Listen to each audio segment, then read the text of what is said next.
ये भाई देखिए लोगों का जनसंख्या देखिए 1 किलोमीटर पीछे लगा लोग।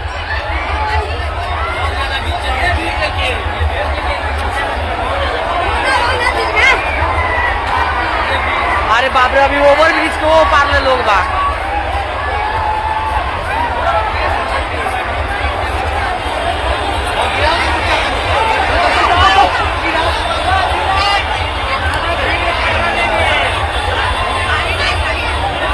ये नरकटियागंज लाल यादव का रोड शो और ये नरकटियागंज के विधानसभा में इतिहास का सबसे बड़ा भीड़ इकट्ठा हो गया है।